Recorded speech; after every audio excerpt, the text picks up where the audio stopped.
देखिए बच्चों, अब हम प्रैक्टिस के क्वेश्चन कर लेते हैं वर्कशीट नंबर 17 के, जिस पे लिखा है स्वयं प्रयास कीजिए।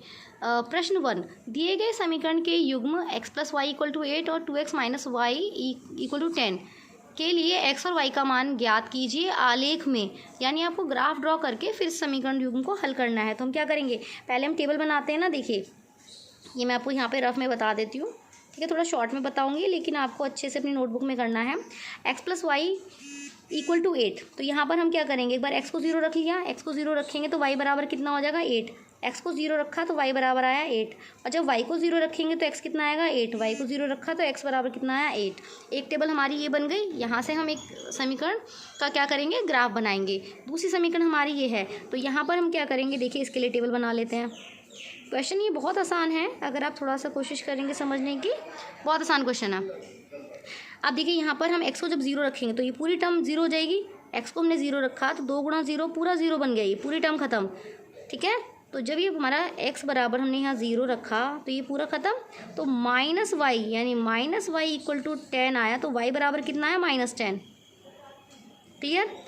अब देखिए इसके बाद हम क्या करेंगे, y को 0 रखेंगे। जब हमने y को 0 रखा तो ये तो हमारा ये 2x - 0, तो यहाँ तो ये 0 हो चुका है, 0 यानी ये ख़त्म। 2x बराबर 10 है, तो x का मान कितना आया 5। अब देखिए ये हमारी दो टेबल आ चुकी हैं, ठीक है। अब जब हमारे पास ये दो टेबल आ चुकी हैं तो इसके बाद हम क्या करेंगे, जैसे हमने यहाँ पर इन दोनों टेबल की सहायता से ये दो ग्राफ खींचे थे, ठीक है, और वहाँ पर जहाँ पर ये कट किया था वो सोल्यूशन था समीकरण युग्म का। इसी तरह से हम इन दोनों टेबल के लिए ग्राफ ड्रॉ करेंगे अपने आप, और उसके बाद देखेंगे कहाँ पर वो कट कर रहा है। जहाँ पर वो कट करेगा वहाँ जो x और y का मान होगा वो हमारा क्या होगा, हल होगा। क्लियर। बहुत आसान क्वेश्चन है, आप कर सकते हैं। प्रश्न 2, समीकरण y - x बराबर समीकरण y - x = 2 का आलेख ज्यामितीय रूप से एक डैश को निरूपित करता है। देखिए ये एक रैखिक समीकरण है, रैखिक समीकरण है नहीं ये, तो ये जो है आलेख ज्यामितीय रूप से किसको निरूपित करेगा, बड़ा आसान सरल रेखा को। यहाँ पे हम क्या लिख देंगे, एक सरल रेखा को निरूपित करता है, ठीक है। अब देखिए क्वेश्चन नंबर 3, एक दिन 2 किलो सेब तथा 1 किलो अंगूर का दाम 240 रुपये था, ठीक है। उसके बाद दूसरी हमें कंडीशन दी गई है, इस स्थिति को आलेख यानी ग्राफीय रूप से निरूपित कीजिए। तो पहले हम समीकरण बनाएंगे, ठीक है। हम दो समीकरण बनाएंगे क्योंकि हमें दो कंडीशन दी गई है, एक कंडीशन ये, दूसरी कंडीशन ये। एक समीकरण यहाँ से आएगा, एक समीकरण यहाँ से आएगा, ठीक है। तो एक रैखिक समीकरण, दूसरा रैखिक समीकरण, दोनों मिलकर के क्या बनाएंगे, रैखिक समीकरण युग्म बनाएंगे। फिर हम इन दोनों के लिए ग्राफ खींच करके, और फिर ये क्वेश्चन कैसे बन जाएगा, इस तरह का, फिर हम उसको सॉल्व कर लेंगे, ठीक है। चलो पहले मैं आपको समीकरण बनाना सिखा देती हूँ।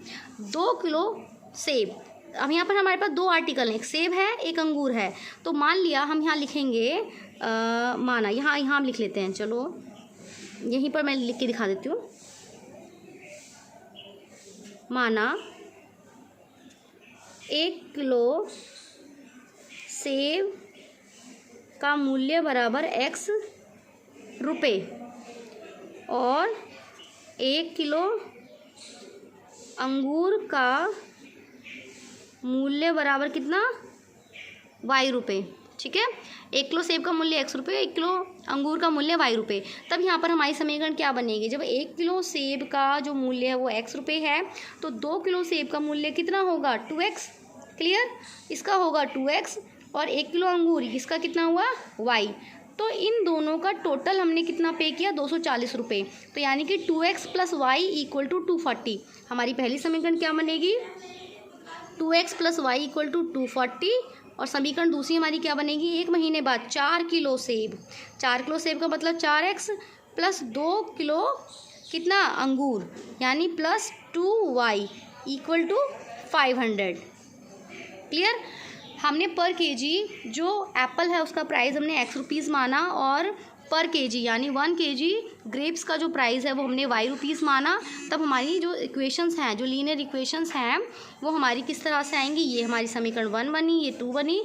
अब हमें क्या करना है, इसको हमें ज्यामितीय रूप से हल करना है। वही x को 0 रख के y को 0 रख के हम टेबल बनाएंगे, फिर ग्राफ ड्रॉ करेंगे, जहाँ पर वो कट करेगा वो हमारा आंसर आ जाएगा, ठीक है। वहाँ पर जो x और y का मान होगा वो हमारा 1 किलो सेब का प्राइस और 1 किलो अंगूर का जो प्राइस है, मूल्य है, वो आ जाएगा। आई होप सभी बच्चों को ये समझ में आ गया होगा। एक बार आप कोशिश करेंगे क्वेश्चंस इसको करने की।